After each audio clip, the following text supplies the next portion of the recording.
I'm concerned about Andrew's mental stability. My boss Marcus Webb announced to the gathered department heads during what I later learned was a senior management meeting. His voice carried through the conference room wall with the same authoritative tone he used during client presentations, except this time he was systematically destroying my professional reputation rather than pitching quarterly projections. His behavior has become increasingly erratic over the past few months. Missed deadlines, confrontational attitude, paranoid accusations about workplace dynamics.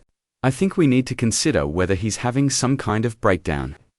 I stood motionless in the hallway outside the conference room, having arrived early for what I thought was a routine quarterly review meeting. The door had been left slightly ajar, allowing Marcus's character assassination to reach my ears with perfect clarity. Around that mahogany table sat the Vice President of Operations, the Director of Human Resources, and 3 other department managers, colleagues, who would now view every interaction with me through the lens of Marcus's deliberately crafted narrative about my supposed mental instability. I've been documenting incidents, Marcus continued. The rustle of papers audible as he presumably shared fabricated evidence of my deteriorating psychological state. Late arrivals, argumentative, emails, refusal to accept feedback. Classic signs of workplace stress, manifesting as behavioral problems. I think we should start exploring options for ... transition. What Marcus couldn't have known as he poisoned my reputation with lies and half-truths was that 3 weeks earlier, I had legally recorded a phone conversation between us that would expose the real reason behind his campaign to discredit me. A conversation in which he had explicitly outlined his intention to force me out of the company before I could expose the financial irregularities I had discovered in his department's expense reports. The same irregularities that could cost him his position and potentially result in criminal charges if brought to the attention of senior management or federal auditors. As I listened to him destroy my career with calculated precision, I reached into my briefcase and activated the digital recorder. I now carried to every meeting and interaction with Marcus Webb. In approximately 18 hours, he would learn exactly how unstable his own position had become. My name is Andrew Sullivan, 35 years old, Senior Financial Analyst at Meridian Corporate Solutions, a mid-sized consulting firm specializing in operational efficiency and cost management. For Fortune 500 companies, my background combines traditional accounting with forensic auditing techniques, skills that have proven valuable for identifying financial irregularities and process inefficiencies in complex corporate environments. I approach problems methodically, documenting evidence carefully and drawing conclusions based on data rather than assumptions. Professional habits that would prove essential when my own career came under attack. I joined Meridian 5 years ago, initially attracted by their reputation for analytical rigor and their apparent commitment to helping clients achieve genuine operational improvements rather than superficial cost-cutting. My role involved reviewing client financial systems, identifying areas where resources were being wasted or misallocated, and developing recommendations for sustainable efficiency improvements. Marcus Webb became my direct supervisor 18 months ago when he was promoted from senior manager to director of the financial analysis division. His background was primarily in client relations and business development rather than detailed financial analysis. But he positioned himself as a strategic leader who could bridge the gap between technical auditing work and client-facing consulting services. Initially, our working relationship was productive and collaborative. Marcus handled client communications and project management while I focused on the analytical work that required specialized expertise.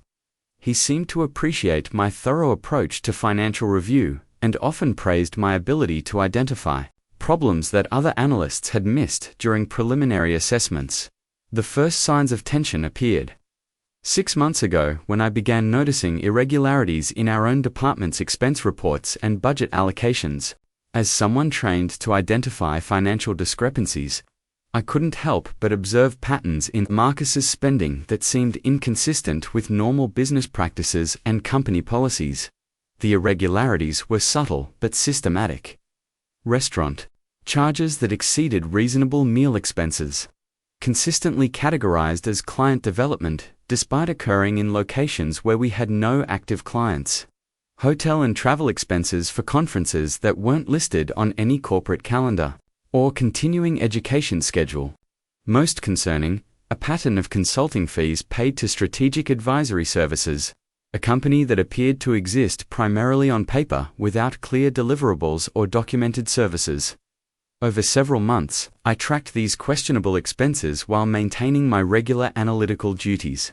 The total amount involved wasn't enormous by corporate standards, approximately $47,000 over 18 months, but the pattern suggested systematic misuse of company resources for personal benefit, which constituted embezzlement regardless of the amounts involved. My initial approach was to address the issue directly with Marcus, assuming there might be legitimate explanations for expenses that appeared questionable from my external perspective.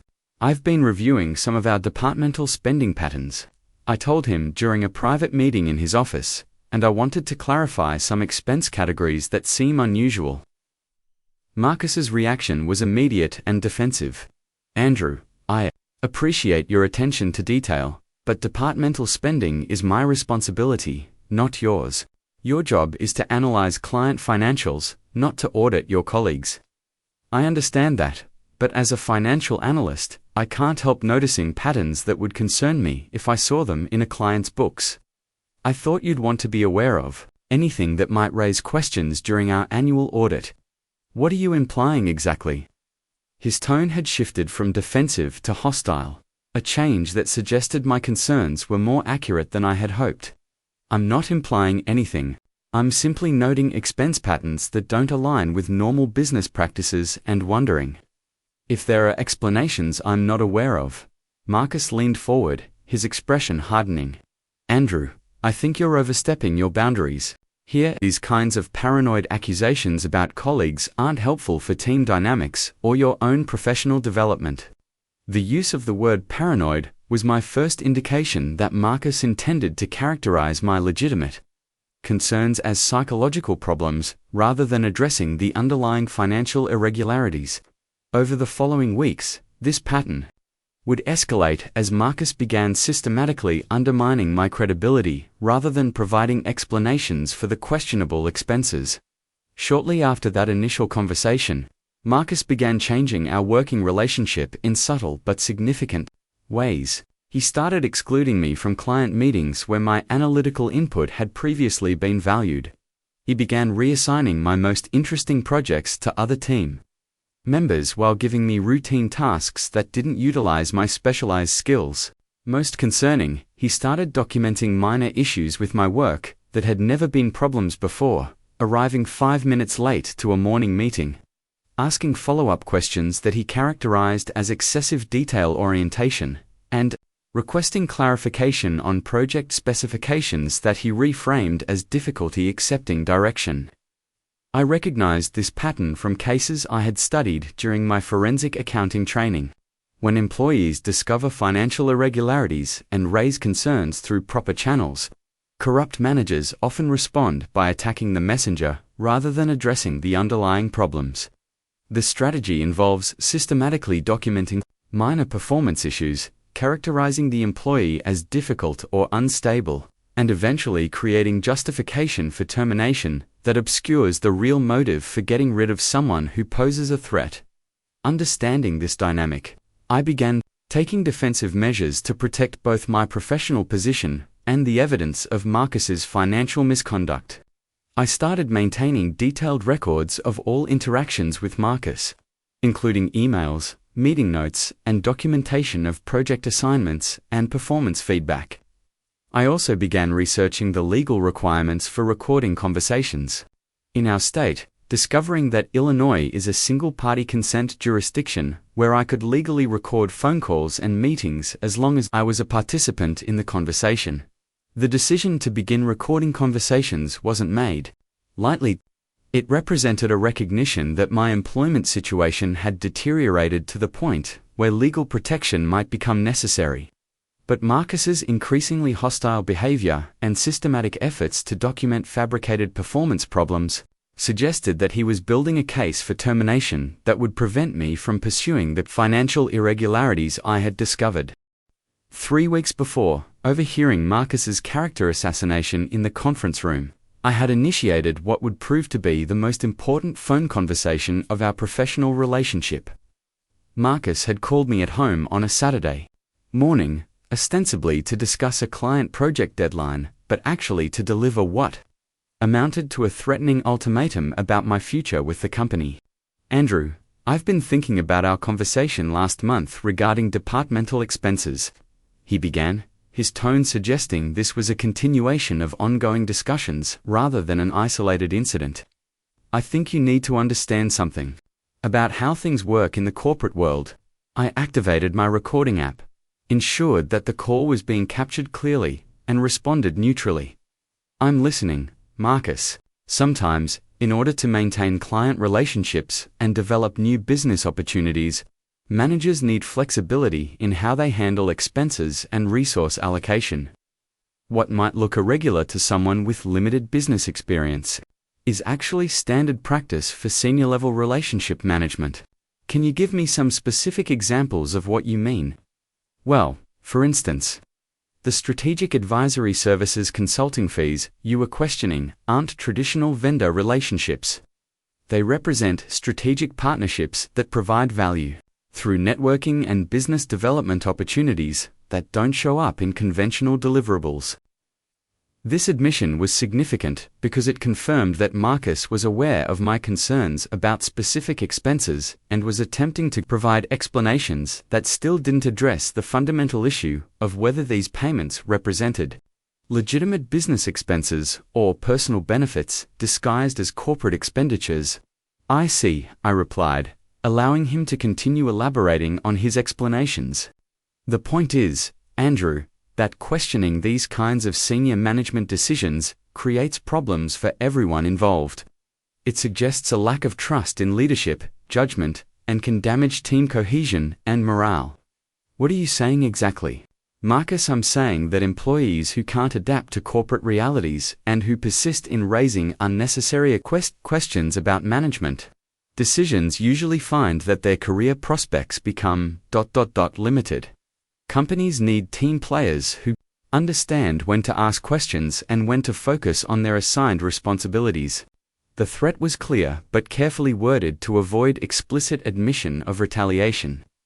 Marcus was telling me that continuing to investigate his expenses would result in career consequences, while simultaneously providing me with recorded evidence of his attempt to obstruct legitimate concerns about financial irregularities. And if I continue to have concerns about financial practices that don't seem to align with company policies, I asked, wanting his response on record, "then I think you'll find that your performance reviews will reflect a pattern of insubordination and difficulty accepting management direction. Your colleagues will notice that you seem paranoid and unstable, constantly questioning decisions and creating conflict where none needs to exist. Eventually, it becomes clear that someone isn't a good fit for the corporate environment." This statement was devastating evidence of Marcus's intention to retaliate against me for raising legitimate concerns about financial misconduct. He had explicitly outlined his plan to characterize me as mentally unstable and to manipulate performance evaluations to justify termination. Most importantly, he had connected these threatened actions directly to my investigation of his questionable expenses. "I understand your position, Marcus," I said carefully. "I'll need to consider what you've said. I hope you'll make the right decision, Andrew. It would be unfortunate if this situation escalated in ways that weren't beneficial for anyone involved."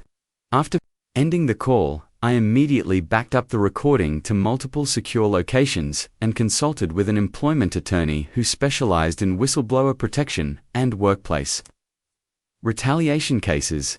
The recorded conversation provided clear evidence of Marcus's retaliatory intentions, but the attorney advised that I should continue documenting his behavior while preparing for the possibility that he would follow through on his threats.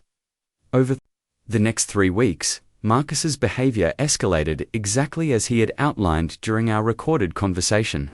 He began excluding me from meetings, reassigning my projects, and documenting minor performance issues that he reframed as evidence of instability and insubordination. Colleagues who had previously treated me professionally began displaying subtle signs of discomfort around me, suggesting that Marcus was already spreading his narrative about my supposed psychological problems. The situation reached its climax when I overheard Marcus's presentation to senior management about my alleged mental instability and need for transition from the company. His detailed character assassination represented the implementation of the retaliation strategy he had outlined during our recorded phone call, providing me with perfect evidence of the connection between my financial concerns and his systematic effort to destroy my career. The next morning, I requested a meeting with Patricia Chen, Meridian's Vice President of Human Resources, to discuss what I characterized as serious concerns about departmental management practices and potential retaliation for raising legitimate business issues.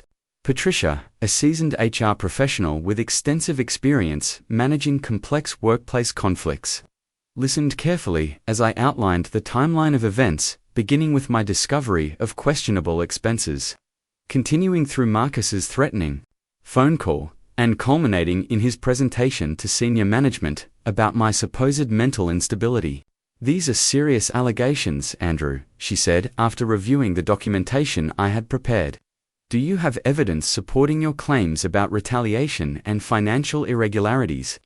I placed my digital recorder on her desk and played the phone conversation I had recorded 3 weeks earlier. Patricia's expression grew increasingly concerned as she listened to Marcus explicitly threaten retaliation for my investigation of his expenses and outlined his plan to characterize me as mentally unstable to justify my termination. "This is exactly what he said he would do," I explained after the recording ended. "And yesterday's management meeting represents the implementation of his threatened retaliation." The timeline and specifics match perfectly with what he outlined during this conversation. Patricia requested copies of all documentation related to the questionable expenses and the recorded conversation, then advised me that the company would be conducting an immediate investigation of both Marcus's financial practices and his management behavior. She also assured me that I would be protected from further retaliation while the investigation proceeded. Within 48 hours, Meridian's internal audit team had confirmed significant irregularities in Marcus's expense reports and departmental spending. The strategic advisory services payments were traced to a consulting company owned by Marcus's brother-in-law, representing a clear conflict of interest and potential embezzlement. The restaurant and travel expenses were found to include numerous personal expenditures disguised as business costs. More importantly, for my immediate situation, the investigation confirmed that Marcus's claims about my performance and mental stability were entirely fabricated. My work quality, attendance, and professional behavior were all documented as consistently excellent throughout my employment at Meridian, making his sudden concerns about my stability obviously connected to my investigation of his financial misconduct. Marcus was terminated within a week of the investigation's completion, with Meridian referring the matter to federal authorities for potential criminal prosecution. The company also implemented new financial oversight procedures to prevent similar misconduct in the future, and publicly acknowledged that my concerns had been legitimate and valuable for protecting corporate resources. 6 months later, I was promoted to Director of Financial Analysis, assuming the position Marcus had lost through his own corrupt behavior. The promotion came with increased responsibilities, higher compensation, and explicit recognition from senior management for my integrity and analytical capabilities. Most satisfying was the resolution of my reputation within the company.